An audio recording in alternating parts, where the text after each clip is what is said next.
Hello my dear students, आज हम लोग डीसी पांडे से ये चैलेंजिंग प्रॉब्लम सॉल्व करेंगे। क्वेश्चन है कि ये कोई सॉलिड सिलेंडर जो रोल कर रहा है, इस जगह पे आने के बाद इसकी ट्रांसलेशन काइनेटिक एनर्जी और रोटेशनल काइनेटिक एनर्जी या टोटल एनर्जी का कितना फ्रैक्शन काइनेटिक हो गया होगा रोटेशन का, और कितना ट्रांसलेशन का काइनेटिक में कन्वर्ट हो गया होगा। तो चलो इस क्वेश्चन को कंप्लीट करने के लिए, सॉल्व करने के लिए हमें सबसे पहले काइनेटिक एनर्जी पता होनी चाहिए। अगर कोई बॉडी क्या कर रही है, ट्रांसलेशन और रोटेशन मोशन साथ में कर रही है, इट मींस रोलिंग कर रही है। ठीक है, और अभी के लिए मैं आपको एक शब्द बता देता हूं, आप सिर्फ अभी इतना याद रखना कि जो भी रोलिंग हो रही है वो विदाउट स्लिपिंग हो रही है। स्लिपिंग का मतलब आप इस तरीके से समझ सकते हैं, जैसे कोई गाड़ी है दलदल में फंस गई तो उसका टायर वहीं घूम रहा है। अभी ऐसी कोई सिचुएशन नहीं है। अभी कैसी सिचुएशन है, गाड़ी मस्त रोड के ऊपर चल रही है इस तरीके से घूमते हुए और आगे बढ़ते हुए, सिंपली ऐसी सिचुएशन है। ठीक है, जब प्योर रोटेशन होगा या स्केटिंग स्लिपिंग होगी तो भी मैं आपको उसके बारे में बताऊंगा। चलो तो हेडिंग लगा लो, kinetic energy of a rolling, rolling की जगह आप ट्रांसलेशन और रोटेशन भी मिक्स लिख सकते हैं। रोलिंग कैसी बॉडी लेनी है हमें, बोलो, rolling rigid body. Is that clear? चलो समझने की कोशिश करते हैं। ये मेरे पास कोई एक ऑब्जेक्ट है जो कि रिजिड बॉडी है, तो इसकी वेलोसिटी बोल दे रहा हूं, इसके सेंटर ऑफ मास की वेलोसिटी बीसीएम है, और ये इस तरीके से ओमेगा एंगुलर स्पीड से घूम रहा है। तो इसकी कितनी काइनेटिक एनर्जी होगी और कितनी रोटेशनल एनर्जी होगी, तो इसके बारे में मैं आपको बता दे रहा हूं। इसकी जो टोटल काइनेटिक एनर्जी होगी, इसमें दो पार्ट होंगे। काइनेटिक एनर्जी किसका, ट्रांसलेशन का, और काइनेटिक एनर्जी किसका, और रोटेशन का। रोटेशन में कितनी काइनेटिक एनर्जी होती है, बेसिक हम पढ़ चुके हैं, ड्राइव भी कर चुके हैं। ट्रांसलेशन में कितनी होती है, ये भी हम ड्राइव कर चुके हैं। बोलो, इसको उल्टा इस तरीके, इधर क्या कर ले रहा हूं, रोटेशन कर ले रहा हूं, रोटेशन में, और इधर ट्रांसलेशन में। चलो बताओ, रोटेशन में कितनी काइनेटिक एनर्जी होती है, half I omega square plus kinetic translation में हाफ एम बी स्क्वायर। थोड़ा सा इसको सही करके लिखता हूं। आई क्या है, moment of inertia of this rigid body about its axis, कहां से पास कर रहा है, centre of mass and perpendicular to its plane. तो ये किसके अबाउट है, मोमेंट ऑफ इनर्शिया सीएम के अबाउट है, और ये वेलोसिटी किसकी है, सीएम की है, सेंटर ऑफ मास की है। कैसे आया ये, कहां से आया, इसके बारे में भी थोड़ी सी डिस्कस कर लेंगे। Is that clear? तो पहले आप इसको नोट कर लो, फिर देख लेते हैं कहां से आया। नोटेड? बोलो नोटेड, 1 2 3। ओके, अब देख लेते हैं कहां से आया। मैं आपसे एक सवाल पूछना चाहता हूं कि अगर मैं काइनेटिक एनर्जी लिखना चाहूं रोटेशन की, ध्यान से सुनना, तो मैं लिख सकता हूं कि रोटेशनल काइनेटिक एनर्जी कितनी थी, हाफ आई ओमेगा स्क्वायर। अब मेरी बात को बहुत ध्यान से सुनना, मैं क्या कहना चाहता हूं, यहां पर एक कोई पॉइंट पी है। ओके, ये पार्टिकल पी क्या कर रहा है, ऑफकोर्स रोलिंग कर रहा है। अगर किसी ना किसी पॉइंट को टारगेट करना ही पड़ेगा, इसको कर लो, इसको कर लो, इसको कर लो। तो मान लिया इस पॉइंट को टारगेट कर लिया मैंने, तो इस पॉइंट को टारगेट करने के लिए मुझे दो चीजें करनी पड़ेंगी। इस पॉइंट का ट्रांसलेशन बिहेवियर देखना पड़ेगा, और इस पॉइंट का रोटेशनल बिहेवियर देखना पड़ेगा। तो यहां पर अगर सिंपली समझने की कोशिश करें तो ट्रांसलेशनली तो ये ऐसे चल रहा है और रोटेशनली ये ऐसे घूम रहा है। Is that clear? तो मैंने जब इसकी ट्रांसलेशन, सॉरी, जब मैंने इसकी रोटेशनल काइनेटिक एनर्जी लिखी तो हाफ आई ओमेगा स्क्वायर, तो यहां क्या लिख सकता हूं, मोमेंट ऑफ इनर्शिया किसका लिखूंगा, इस पॉइंट पी का। जब पॉइंट पी का लिखूंगा, पूरी बॉडी की जरूरत होगी तो पूरी बॉडी का भी लिख सकता हूं। क्लियर है? ओके, अब समझो, इसका मोमेंट ऑफ इनर्शिया कितना होगा ये मुझे निकालना पड़ेगा। अब इस पॉइंट का मोमेंट ऑफ इनर्शिया तो मैं नहीं बता सकता, अगर ये रिजिड बॉडी होती तो इसका मोमेंट ऑफ इनर्शिया निकालना मेरे लिए बहुत आसान था, और हमें कुछ स्टैंडर्ड याद भी थे जो हमने ड्राइव कर लिए थे, लेकिन इसका तो निकालना पड़ेगा। बोलो कैसे निकालेंगे, समझना। अगर मैं यहां पर यूज कर लूं पैरेलल एक्सेस थ्योरम का, कैसे, देखो ये पॉइंट है ना, ये पी है, इसके इस तरीके से एक सर्कल बनाता हूं।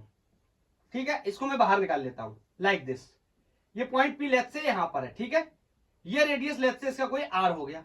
अब मेरे को सिर्फ क्या करना है, यहां से अगर मैं एक एक्सेस ड्रॉ करूं, और एक एक्सेस तो आपको पता ही है सेंटर से पास होकर जाएगी, प्लेन के परपेंडिकुलर होगी, तो वहां से मेरा काम हो जाएगा। Is that clear? अब बताओ, ये एक एक्सेस है और एक ये एक्सेस है, दोनों एक दूसरे के पैरेलल है। बोलो, तो यहां पर मैं इजीली यूज कर सकता हूं किसका? Parallel axes theorem. हाँ, जो लोग लेक्चर में आज ही आए हैं, अगर उन्हें ये समझना है कि पैरेलल एक्सेस थ्योरम क्या होता है, तो आप आर्टिकल लगा सकते हैं यूट्यूब पे, parallel axes and perpendicular axes theorem by the gang और फिजिक्स। आपको लेक्चर मिल जाएगा, आप बेहतर तरीके से देख सकते हैं और उसके एप्लीकेशन को भी समझ सकते हैं। यहां पर मैं आपको इतना ही बता सकता हूं। बताओ, तो इसका मोमेंट ऑफ इनर्शिया लिखना हो इस पार्टिकल पी का, तो I can say moment of inertia of the particle P क्या होता था? Parallel axes theorem, moment of inertia about centre of mass this body, इस बॉडी के सेंटर ऑफ मास से गुजरने वाले एक्सेस के about moment of inertia plus M D square. याद आया? और D square was the perpendicular distance between two parallel axes. अब यहां पर मैं ज्यादा इसके बारे में नहीं डिटेलिंग कर सकता, आपको लेक्चर देखना पड़ेगा। अगर आपको आता है तो बहुत बेस्ट है, तो अपना काम किया हुआ है। बोलो, इज दैट क्लियर? तो यहां पर ये डी स्क्वायर की जगह मैं क्या रख सकता हूं? ये आर स्क्वायर जो मैंने रेडियस लिया हुआ है, so I can say I P is going to be I C M plus M are square. इसकी मदद से मैंने कैलकुलेट कर लिया moment of inertia of this point P, इस पॉइंट की पी की वजह से। बोलो, अब इसके अबाउट ये अलग अलग फ्रेम में अलग अलग बॉडी होंगी, मतलब कभी ये रिंग हो सकता है, कभी ये डिस्क हो सकता है, कभी ये हॉलो स्फीयर हो सकता है, कभी ये सॉलिड स्फीयर हो सकता है, कभी ये हॉलो सिलेंडर हो सकता है, कभी ये सॉलिड सिलेंडर हो सकता है। समझ गए? तो अलग अलग बॉडीज की वजह से सेंटर से पास होने वाली एक्सिस प्लेन के परपेंडिकुलर है, इसके बारे में मेरे को मोमेंट ऑफ इनर्शिया का आइडिया है। मैं ड्राइव भी कर चुका हूं बहुत सारे आर्टिकल्स में। बोलो, इज दैट क्लियर? चलो, अब मैं इसको हटा के यहां पर बताता हूं। अब बताओ क्या करूं कि मेरे को जो प्रूफ मिल जाए जिसके बारे में हम लोग डिस्कस कर रहे थे। ध्यान से सुनो, अगर मैं आपसे बोलूं इसको इक्वेशन लेट से कोई एक बना लो, तो मैं बोलूं फ्रॉम इक्वेशन 1, यहां से समझना, मैं यहां से आईपी की वैल्यू को रखना चाहता हूं, moment of inertia of particle रखना चाहता हूं। This is going to be 2 kr kinetic energy of the translation motion upon omega square is equal to I P. और इसको इक्वेशन आपको 2 मान लो, तो बोल दो कहां? पोटेन 2। ठीक है, तो इस आईपी की जगह मैं कितना रख सकता हूं? ये जो अभी निकाल के लाया, तो मैं यहां लिख सकता हूं आईपी की जगह 2। काइनेटिक एनर्जी लिख ले रहा हूं, मैं मान के चल रहा हूं रोटेशन की, तो आर नहीं लिख रहा हूं, छोड़ दे रहा हूं, या चाहो तो आप लिख भी सकते हो, no problem. Omega square, IP की वैल्यू रख दी, यहां से I C M plus M are square यहां पर रख दिया। अब बताओ क्या करूंगा? इसको इधर मल्टीप्लाई करूंगा, इसको डिवाइड करूंगा, तो ध्यान से देखना क्या होने वाला है। K is equal to, this is going to be half ICM omega square. इसके अंदर मल्टीप्लाई हुआ ओमेगा स्क्वायर हो गया, ये डिवाइड में जाएगा तो 1/2 half 1/2 moment of inertia about the CM omega square. यहां पर भी बोलो क्या होने वाला है? M are square omega square. ये इधर मल्टीप्लाई हो गया, ये डिवाइड हो जाएगा 1/2। Is that clear? बोलो, तो ये क्या है? ये क्या है? काइनेटिक एनर्जी मुझे मिल गई। Is that clear? बोलो, क्या किसी को कोई डाउट है? अब जो बॉडी रोलिंग कर रही है उसकी इतनी काइनेटिक एनर्जी है, अभी अभी मैंने आपको इसके बारे में बताया भी था। चलो एक दो चीजें और टर्न कर लेते हैं। यहाँ पर आपको पता है V equal to are omega होता है, तो यहां से इसको एक जैसा करने के लिए, तो यहां से मैं ओमेगा की जगह में B square upon sorry B upon R रख सकता हूं। ठीक है, तो यहाँ पे ओमेगा है तो इसका स्क्वायर हो जाएगा बी स्क्वायर आर स्क्वायर। चलो इधर इधर करके बता देता हूं, फाइनल रिजल्ट ले लेते हैं फिर क्वेश्चन करेंगे। यहां पर देखो इस साइड में K will be equal to half ICM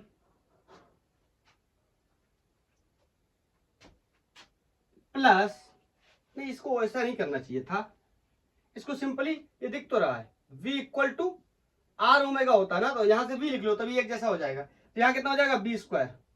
बोलो, ये हो गया half M B square C M. Is that clear? यहीं से तो हमने अपनी कहानी की शुरुआत करी थी, याद आया? जिसमें मैं लिख सकता हूं, ये कहां चला गया? ओमेगा छूट गया था। जिसमें मैं लिख सकता हूं हाफ ICM ओमेगा स्क्वायर। बोलो ये क्या है? ये क्या? जल्दी बताओ। Rotational kinetic energy. और ये वाला term half M B C इसको BCM स्क्वायर, ये क्या है, ट्रांसलेशन या translational kinetic energy, translational kinetic energy. बोलो, यही तो मैंने आपको बताया था। ये टोटल एनर्जी क्या है, sum of rotational kinetic energy plus translational kinetic energy. तो ये इसका प्रूफ भी हो गया। अब मैं किसी का प्रूफ नहीं लगवाऊंगा, जैसे एंगुलर मोमेंटम की भी बात करूंगा और मोमेंटम की भी बात करूंगा, एंगुलर मोमेंटम की, लीनियर मोमेंटम दोनों की बात करूंगा, लेकिन अब मैं प्रूफ नहीं लगवाऊंगा। आप इसी तरीके से मैनेज कर सकते हैं, लेकिन अब अपन क्वेश्चंस पे ध्यान देंगे। चलो, मैं एक बात और बता देता हूं कि किसी बॉडी का जो रोल कर रही है उसका एंगुलर मोमेंटम, सॉरी, उसका लीनियर मोमेंटम कितना होगा। जैसे बॉडी है कि बी सी एम वेलोसिटी से चल रही है और ओमेगा स्पीड से रोटेट कर रही है और ये पॉइंट ऑफ कोर्स पी है, तो इसका लीनियर मोमेंटम कितना होगा, तो इसका linear momentum simply M B C M होने वाला है। This is the linear momentum guys, not angular momentum. Angular momentum होता तो कहानी कुछ अलग हो सकती थी। मैं इतना ही बताऊंगा इस चीज के रिलेटेड, मैं इसका डेरिवेशन अब नहीं बताने वाला, डेरिवेशन बताऊंगा बहुत टाइम जाएगा। ओके, तो आप ध्यान रखेंगे ये पॉइंट जो पी है इसके बारे में मैं इसका मोमेंटम लिखना चाहता हूं, लीनियर मोमेंटम। तो लीनियर मोमेंटम कितना होगा, net momentum M into B. देखो ये पार्टिकल, ये point B C M velocity से ही चल रहा है। Is that clear? तो आप इतना याद रखना। ये आप चाहो तो जिस तरीके से मैंने अभी जो टेक्निक्स का इस्तेमाल किया था, आप भी कुछ इस तरीके से गुणा भाग करके करोगे तो इसका भी आपको रिजल्ट मिल जाएगा। चलो, अब जिस क्वेश्चन से मैंने कहानी शुरू करी थी, मैं पहला क्वेश्चन वही लेता हूं, उसके बाद डिस्कस करेंगे बाद में एंगुलर मोमेंटम के बारे में। ये डीसी पांडे से हमने लिया है।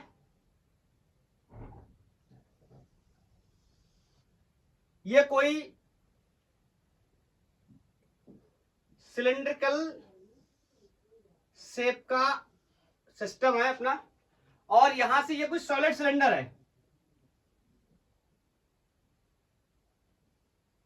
ये कोई एक सॉलिड सिलेंडर है अपने पास। इसको अपन क्या करेंगे, यहां से रोल कराते हुए ला रहे हैं और ये यहां कहीं आ गया। ठीक, फिर मेरे ऐसे यहां पूछा गया है what fraction of total kinetic energy are translational kinetic energy and rotational kinetic energy at the bottom of cylindrical बोल। ये सिलेंड्रिकल शेप का कटोरा है यहां पर। आप मत सोचना कि ये ठीक से लिखा नहीं है, पहले से ही नोट किया था मैंने लेक्चर में शुरुआत में। ठीक है, तो अभी इसको अपन क्या कर रहे हैं, कैलकुलेट करने जा रहे हैं। तो बताओ फ्रैक्शन बताना, तो सबसे पहले क्या करो, फ्रैक्शन निकालने के लिए पहले टोटल काइनेटिक एनर्जी भी निकालनी पड़ेगी, रोटेशनल काइनेटिक एनर्जी भी निकालनी पड़ेगी और ट्रांसलेशनल काइनेटिक एनर्जी भी निकालनी पड़ेगी। रोटेशन और ट्रांसलेशन की बात कर लेते हैं पहले। अगर ट्रांसलेशन काइनेटिक एनर्जी की बात करें, ये सबसे आसान है। पहले कितना होने वाला है, सिंपली हाफ एम। बोलो, ये रोल कर रहा होगा नीचे, इसकी अपनी कोई एक स्पीड या वेलोसिटी होगी, तो मैं कह सकता हूं half M B C M square. बोलो, क्लियर है? Is that clear? और अगर मैं काइनेटिक एनर्जी रोटेशन की बात करूं तो आपको हो गया half I C M omega square. किसी को कोई डाउट बिल्कुल भी नहीं होना चाहिए, अभी अभी हम डिस्कस करके आए। बोलो, half moment of inertia of solid cylinder with axis of rotation is passing from the centre and perpendicular to its plane. सारे लोगों को ये बात क्या होनी चाहिए, याद होनी चाहिए। और इसके बारे में एक बात बता दे रहा हूं, इसका मास कोई एम है और इसका रेडियस कोई छोटू आर है। तो I can say moment of inertia is going to be half M छोटू आर स्क्वायर। सबको पता है कितना मोमेंट ऑफ इनर्शिया होता है, half M R square. Okay, और ये ओमेगा स्क्वायर है, इसकी जगह अपन क्या रख सकते हैं, B equal to are omega होता है। बोलो बोलो बोलो, जल्दी बोलो। तो यहां से मैं रख सकता हूं B upon R is equal to omega. तो यहां पर जब रखने जाऊंगा, this is going to be B square upon are square इसकी जगह पे। तो यहां पर आर स्क्वायर से आर स्क्वायर मर जाएगा और बी ये कौन है, सेंटर ऑफ मास की वेलोसिटी। तो काइनेटिक एनर्जी रोटेशन की निकल के I 1/4 M VCm²। Is that clear? Translation पहले से पता है, काइनेटिक मिल गई, दोनों को ऐड कर लेते। तो मैं आपसे बोलूं अगर कि total kinetic energy is going to be, आप बोलोगे sum of rotational plus sum of translational. So this is going to be translational, अभी सॉरी रोटेशनल मैंने अभी निकाली है 1/4 MVCm² प्लस, बोलो रोटेशनल, रोटेशनल कितनी है ये अपन कहाँ है रोटेशनल, रोटेशनल तो लिख लिया, ट्रांसलेशन ये है 1/2 MVCm²। अब ये इसको जोड़ना मेरे लिए बहुत आसान है, ये 1/4 है और ये 1/2 है, बोलो कितने पौए, ध्यान से समझोगे तो ये 1 पौआ होता है, ये 2 पौए, कितने हो गए 3 पौए। तो देखो total kinetic energy is 3/4 times of MVCm²। बोलो ये बात समझ गए? टोटल काइनेटिक एनर्जी पता चल गई। मुझे तो फ्रैक्शन बताने तो बहुत ही आसान है। फ्रैक्शन को क्या करेंगे, काइनेटिक जब बताना होगा तो टोटल बटे काइनेटिक, और ट्रांसलेशन जब बताना होगा तो टोटल बटे ट्रांसलेशन। बस इतना सा करना है मुझे, लेकिन मुझे पूरा कॉन्सेप्ट पता होना चाहिए, तभी मैं इस तरीके की प्रॉब्लम्स को सॉल्व कर सकता हूं। अदरवाइज ये मेरे लिए बहुत ही चैलेंजिंग क्वेश्चन होगा। जब मैंने बोर्ड पे लिखा था तो चैलेंजिंग था ना मेरे लिए। मैं लिख दे रहा हूं ट्रांसलेशनल फ्रैक्शन कितना होगा, तो आप बोलोगे kinetic energy total upon kinetic energy translation की। हाँ, अगर परसेंटेज में पूछता तो यहां 100 से मल्टीप्लाई भी कर देते, नहीं पूछ रहा है, दैट्स ऑल। बोलो तो काइनेटिक एनर्जी टोटल कितनी है, ये अभी अपन ने निकाली है 3/4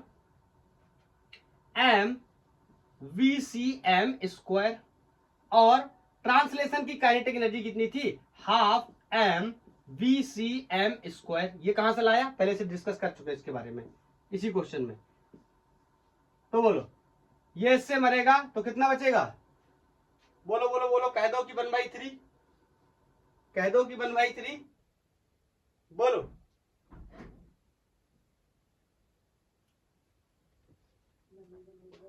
ये एक सेकंड, बोलो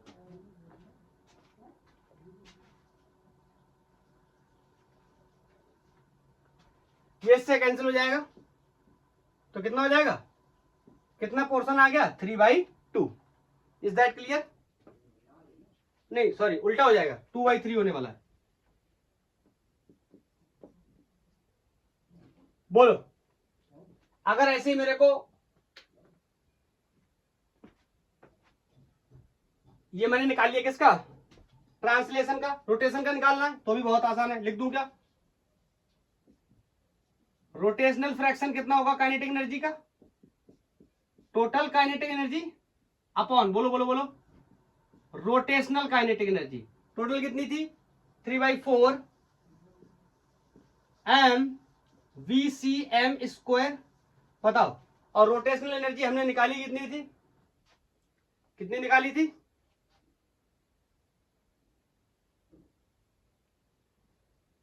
आई थिंक 1/4 MVCm², ये निकाली थी। तो इससे ये गया, इससे ये गया, बोलो कितना हो जाएगा। एक चीज मैंने उल्टी कर दी, तभी मैं सोचूं ये गलत क्यों आ रहा है। ये यहां पर ना ये टोटल ट्रांसलेशन, ट्रांसलेशन ऊपर रहना चाहिए ना, और ये टोटल नीचे रहना चाहिए। वेरी सॉरी फॉर दैट, मैं यहां पर इसको दोबारा से कर देता हूं, इसको भी करना पड़ेगा। एक सेकेंड, अभी अभी पता चल गया तो अभी चेक कर, ठीक कर लेते, नहीं तो लेक्चर ऑफ होने के बाद बहुत प्रॉब्लम होती, बाद में देखता हूं। तो ये ट्रांसलेशन की वजह से कितनी काइनेटिक एनर्जी थी अपॉन टोटल काइनेटिक एनर्जी, तो टोटल तो यहां पर मेरे सामने लिखी, इसको मैं पहले लिख लेता हूं 3/4 MVCm²। ये कितनी थी, आई थिंक 1/2 MVCm²। इससे ये गया, इससे ये गया, इससे ये गया, ठीक है। तो ये पलट के ऊपर आएगा, तभी तो मैं बोलूं कितने गलत क्यों हो रहा है, 2/3। Is that clear? ऐसे यहां पर भी थोड़ी सी मिस्टेक हो गई, जल्दी से इसको सही कर लेते। तो rotational fraction of kinetic energy किसका, रोटेशनल फ्रैक्शन कितना हो जाएगा,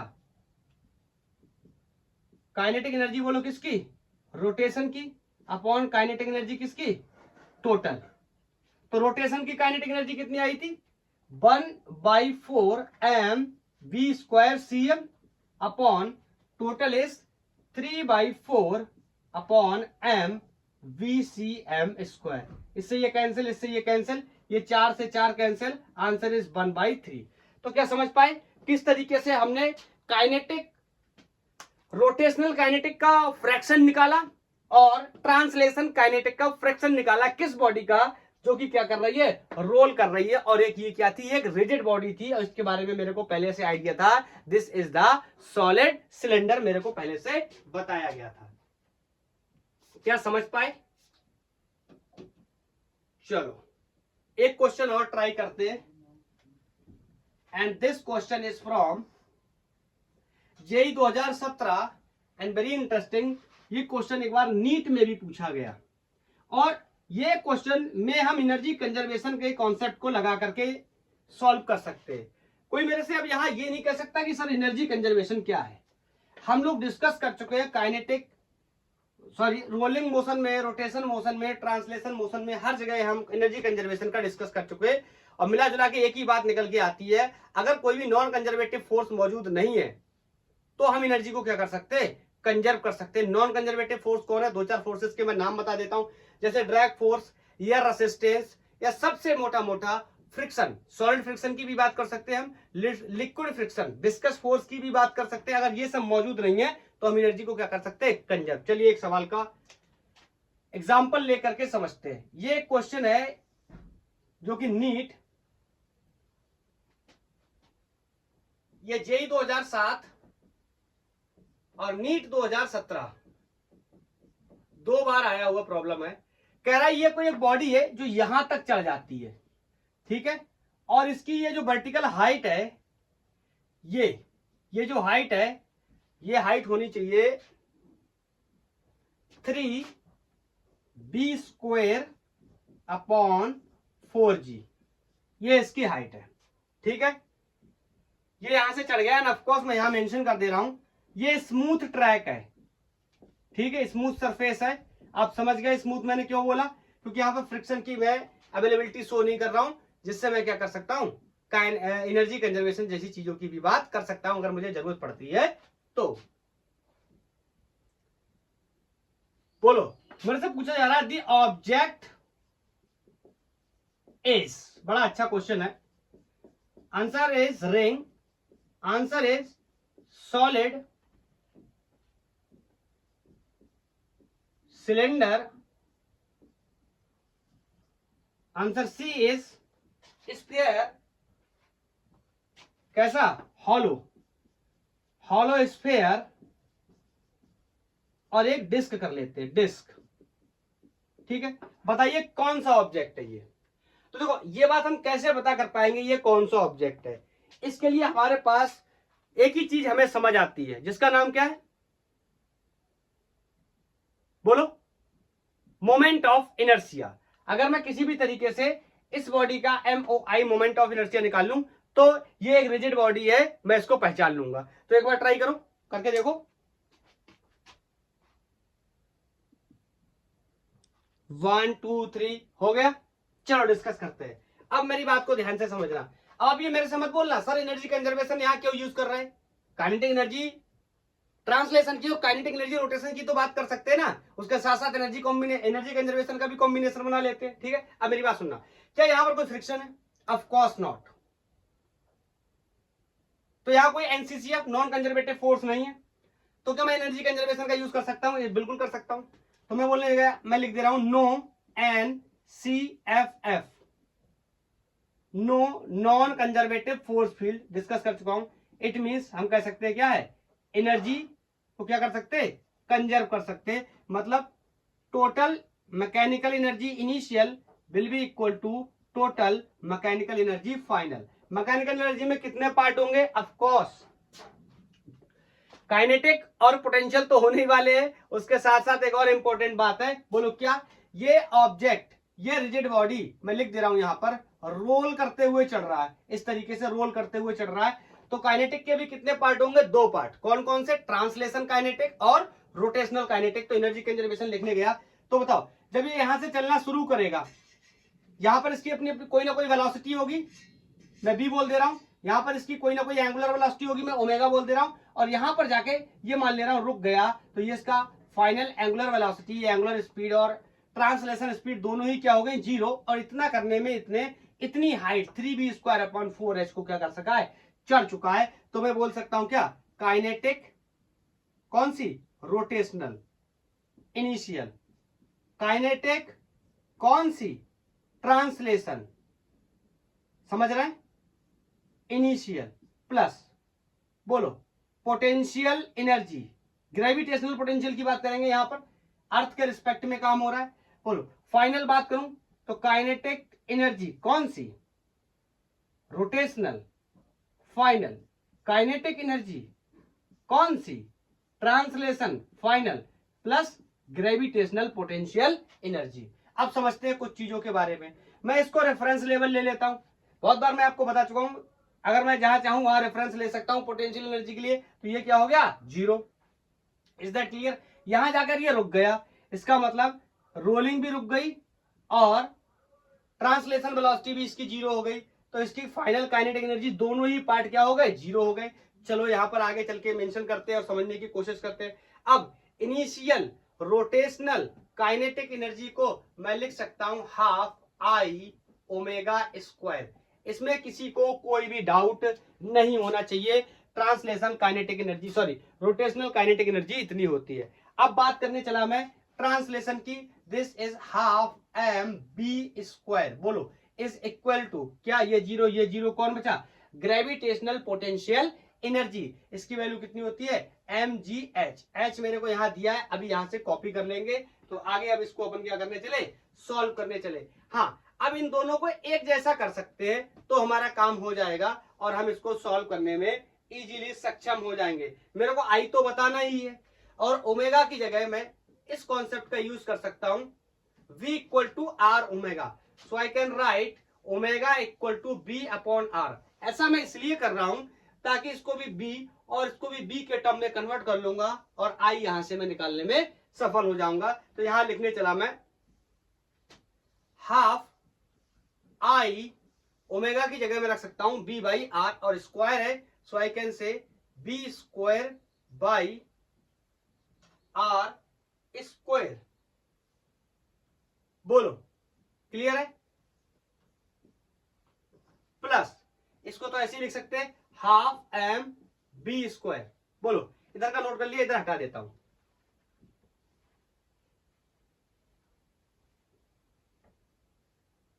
अब बताओ एम जी, एच की वैल्यू ये दे रखी है 3b² अपॉन 4g। क्या ये बात क्लियर है, इसमें कोई डाउट मेरे हिसाब से नहीं होना चाहिए। मैं थोड़ी सी मैथमेटिक्स को अगर जल्दी कर दूं, एक स्टेप देखो, ये कॉमन लूंगा ये, और ये इससे क्या हो जाएगा, एलिमिनेट। बोलो ये यहां पर इससे एलिमिनेट हो गया। क्या आप मेरी बात समझ पाए, यहां पर कितना हो गया, half I upon are square, कोई डाउट नहीं होना चाहिए, प्लस हाफ यहां कितना रह गया, एम इज इक्वल टू, यहां मल्टीप्लाई करोगे 3m अपॉन 4। तो ध्यान से समझने की कोशिश करो, ये 1/2 है। हाँ, यहां चाहो तो एक काम और कर सकते हो, 1/2 को भी एलिमिनेट कर सकते हो अगर चाहो तो। यहां से 1/2, यहां से 1/2, यहां से भी 1/2, तो यहां कितना बचेगा, 3/2। ठीक है, अब इतना मेरे लिए बहुत आसान है इसको सॉल्व करना, तो आई थिंक ये आप आसानी से कर लोगे। और यहां पर मैं आपको लिख दे रहा हूं आई की वैल्यू क्या निकल के आएगी। देखो ये इधर जाएगा, इसमें से इसको घटा देना, उसके बाद में आर के साथ मल्टीप्लाई हो जाएगा, तो यहां पर एक वैल्यू निकल करके आएगी, that will be half M R square. ये मैं सोच रहा है इसको छोड़ के दिया, कोई बहुत चैलेंजिंग काम नहीं है, इसको इधर ले जाके घटाना, उसके बाद आर का मल्टीप्लाई करना और 2 का मल्टीप्लाई करना। ठीक है, बाकी अपने आप से सब सेटल होके आ जाएगा। तो ये आ गया हाफ एम आर स्क्वायर। क्या इसको पहचानते हो, क्या इसको पहचानते हो, इन ऑप्शंस के आधार पर half M R square moment of inertia कई लोगों का होता है, ये बात हमें पता है, लेकिन इन ऑप्शंस के आधार पर मैं ये कह सकता हूं कि रिंग का एम आर स्क्वायर होता है, गलत है। सॉलिड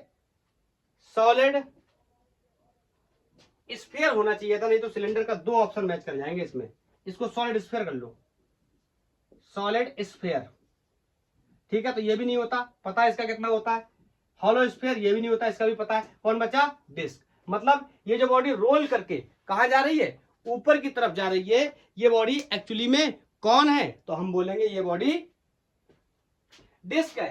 ये डिस्क रोल करके ऊपर की तरफ चली गई। Is that clear? क्या कोई डाउट है? बिल्कुल भी नहीं होना चाहिए। चलो अब समझने की कोशिश करते हैं एंगुलर मोमेंटम के कॉन्सेप्ट को। एंगुलर मोमेंटम हम डिस्कस कर चुके हैं बहुत ही डिटेल में। अगर कोई एंगुलर मोमेंटम का बेसिक भी नहीं जानता तो सबसे पहले उसे टाइप करना चाहिए यूट्यूब पे एंगुलर मोमेंटम बाय गैंगोर फिजिक्स, और आपको वहां पर एंगुलर मोमेंटम का लेक्चर मिल जाएगा। और यह भी पता चल जाएगा कि एंगुलर मोमेंटम जरूरी नहीं है कि किसी पार्टिकल का हम लिखें जो सर्कल या रोटेशन मोशन परफॉर्म कर रहा हो। जो पार्टिकल ट्रांसलेशन परफॉर्म कर रहा है, ट्रांसलेशन मोशन परफॉर्म कर रहा है, हम उसका भी लिख सकते हैं। क्या? एंगुलर मोमेंटम कैसे? इसके लिए आपको लेक्चर देखना पड़ेगा। और एंगुलर मोमेंटम कंजर्वेशन के बारे में भी मैंने एक लेक्चर बनाया हुआ है, बहुत ही डिटेल लेक्चर है। एससी वर्मा, डीसी पांडे और जेई के बहुत अच्छे अच्छे क्वेश्चंस भी कराए हुए। फाइनली अगर आप वो सब जानते हैं तो आज हम क्या कर रहे हैं? ना ट्रांसलेशन कर रहे हैं ना रोटेशन कर रहे हैं, हम दोनों काम कर रहे हैं, रोलिंग कर रहे हैं, combination of translation plus rotation. इसमें हम देखने वाले हैं कि एंगुलर मोमेंटम किसी पार्टिकल का हम किस तरीके से लिख सकते हैं। मैं इसका भी डेरिवेशन नहीं कराऊंगा, एक मैंने करा रखा है काइनेटिक एनर्जी का, आप चाहो तो इसका भी वैसे ही थोड़ा बहुत दिमाग लगा के कर सकते हो। ओके, कॉन्सेप्ट की बात करेंगे और एक बेहतर न्यूमेरिकल की बात करेंगे। Angular momentum of a rolling body, ठीक है।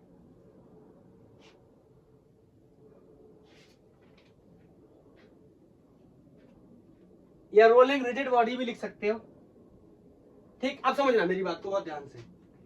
ये वैसे बॉडी तो नहीं लिखना चाहिए, हम हमेशा पार्टिकल की बात कर रहे हैं, तो आप चाहो तो पार्टिकल लिख लो। मुद्दे की बात को समझने की कोशिश करो, मैं बता क्या रहा हूं।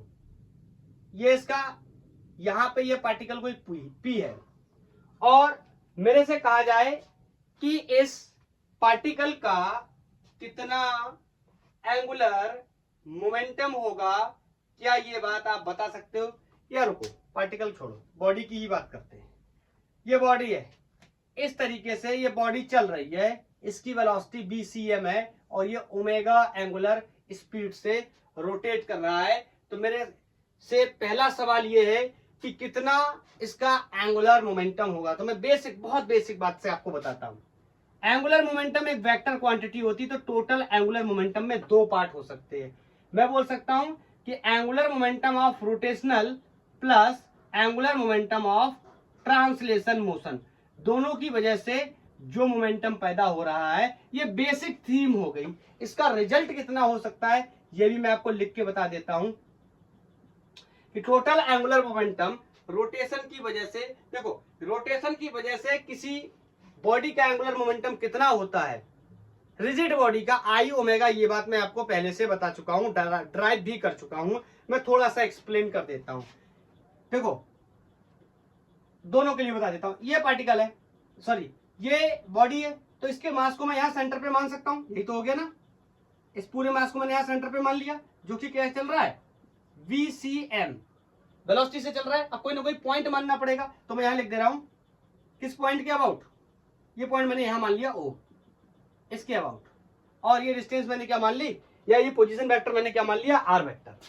तो आप यहाँ पे मेंशन भी कर सकते हो कि किसके अबाउट निकाल रहे हैं अपन, O के अबाउट। मैंने आपको एक बात बहुत ही डिटेल में वहां पे बताई थी, मैंने कहा एंगुलर मोमेंटम हमेशा किसी न किसी पॉइंट के अबाउट निकलेगा।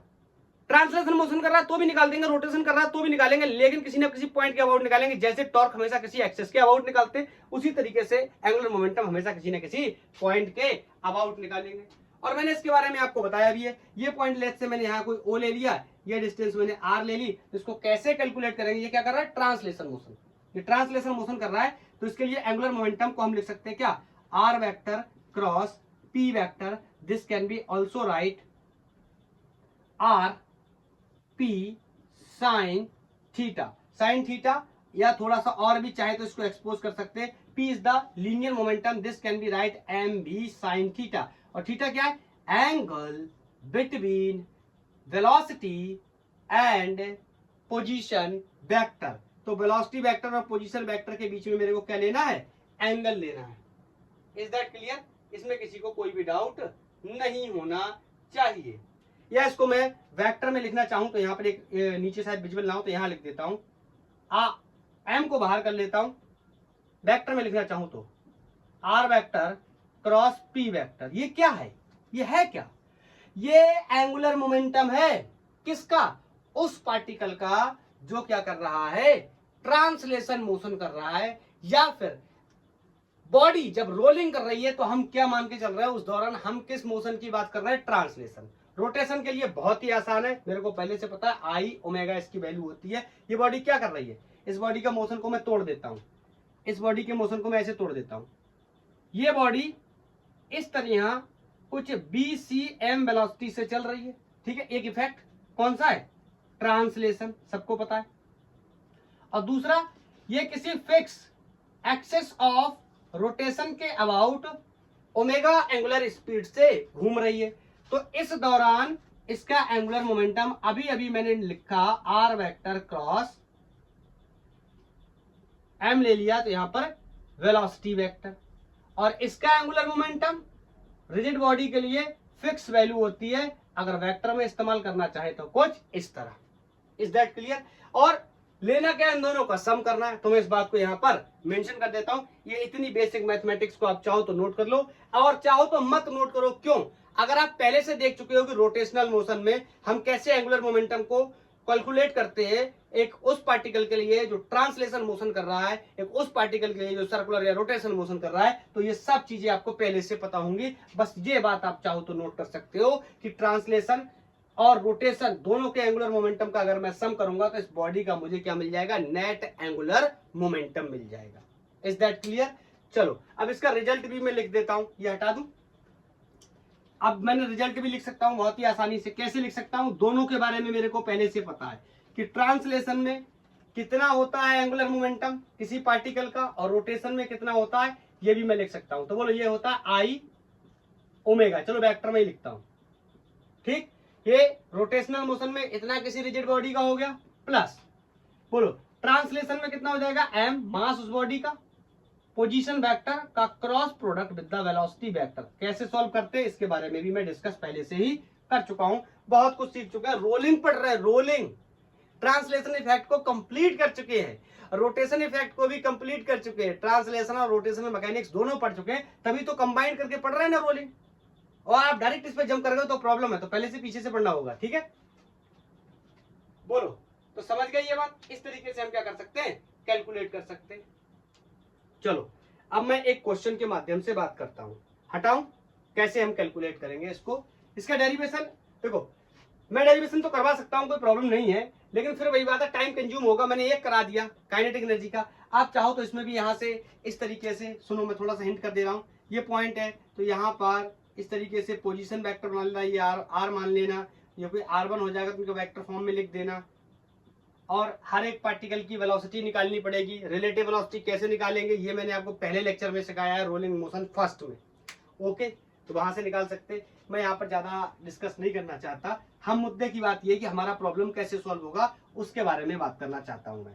तो चलो एक क्वेश्चन में लेता हूं काफी अच्छे लेवल का, और उसमें हम एंगुलर मोमेंटम के बारे में डिस्कस करेंगे, और उसके बाद एक क्वेश्चन मैं आपको होमवर्क में दे दूंगा और आप मेरे को उसका आंसर बता देना, और उसके लिए हम उसके बाद इस लेक्चर को टाटा बाय बाय बोल देंगे।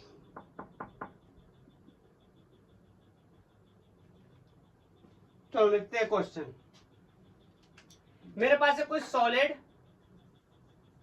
सिलेंडर है, a solid cylinder of mass capital M and radius capital R। अब क्या करेगा, ऑफ कोर्स ये रोल करने वाला है और हम किसी न किसी पॉइंट के अबाउट निकालेंगे, वो पॉइंट कौन सा होगा इसके बारे में भी डिस्कस कर लेंगे। और इसका मोमेंट ऑफ इनर्शिया भी दिया है, मैं शॉर्ट में लिख देता हूं MOI, हाफ MR स्क्वायर। ये एक सॉलिड सिलेंडर के बारे में मेरे को बेसिक इंफॉर्मेशन दे रखी है जिसका मास m है, रेडियस r है और इसका moment of inertia about the, बोलो, centre of mass passing perpendicular, ये भी दे रखा है हाफ एम आर स्क्वायर। और क्या कर रहा है, रोलिंग कर रहा है। और ये भी मेंशन कर दे रहा हूं कैसे कर रहा है, विदाउट स्लिपिंग कर रहा है। क्या आप समझ गए, विथ स्लिपिंग लिख गया, सॉरी, विथआउट स्लीपिंग, कोई भी स्लीपिंग नहीं है, ठीक है। इसका मतलब हम अपने कॉन्सेप्ट्स का इस्तेमाल कर सकते हैं। स्लीपिंग के बारे में भी पढ़ेंगे। ऑन अ हॉरिजॉन्टल सरफेस, किसी हॉरिजॉन्टल सरफेस पे चल रहा है। हाँ, हॉरिजॉन्टल इसलिए क्योंकि वर्टिकल के बारे में भी हम लोगों ने बात की नहीं। यह वर्टिकल का मतलब इंक्लाइन प्लेन, जिसमें दोनों चीजें होंगी, हॉरिजॉन्टल कंपोनेंट भी होगा और वर्टिकल कंपोनेंट भी होगा। बात करेंगे इंक्लाइन प्लेन पे किस तरीके से रोलिंग होती है, हमारा लास्ट लेक्चर रहने वाला है, ठीक है। विथ वेलोसिटी, कोई वेलोसिटी b से चल रहा है, ठीक है। ये तो ट्रांसलेशन मोशन की बात हो गई। बोलो, अब रोटेशन की बात कर लेते हैं। नहीं, रोलिंग तो हो चुकी, क्यों, आगे लिखो, दी लीनियर मोमेंटम ऑफ सिलेंडर, कैसा, सॉलिड, पहले से मेंशन है, S P and angular momentum L, ठीक है। एंगुलर मोमेंटम क्या है, कैपिटल एल। और 4 ऑप्शन दिए आपको, इनमें बताना है क्या वैल्यू सही है। P equal to m B and L equal to half M r b, पहला। दूसरा, P equal to m B and L equal to 3/2 m v r. तीसरा, P equal to 2 m B and L equal to m B r. और चौथा option, P equal to, इसमें भी M B ही कर लेते हैं, M B and L equal to half M B R. इन 4 में से कौन सा ऑप्शन सही होगा। एक चीज और हमें बतानी चाहिए थी, एक सॉलिड सिलेंडर है of mass m and r, यहां पे मैं लिख देता हूं, the angular momentum is L about bottom most point. एक रफ पिक्चर बना के आपको यहां बताता हूं, ऐसे सॉलिड सिलेंडर है, उसके सामने से मैंने जो पोर्शन दिखा दिया वो ये है, ये पॉइंट कोई O है, इसके अबाउट अपन को बताना है। Is that clear. तो ट्राई करो, 1 2 3 करो ट्राई, फिर मैं बताता हूं आपको। डन कर लिया, क्या बताऊं, कौन सा ऑप्शन मैच कर रहा है, बोलो। ये वाला ऑप्शन मैच करना चाहिए, ठीक है। कैसे, चलो इसको अब सॉल्व करते हैं।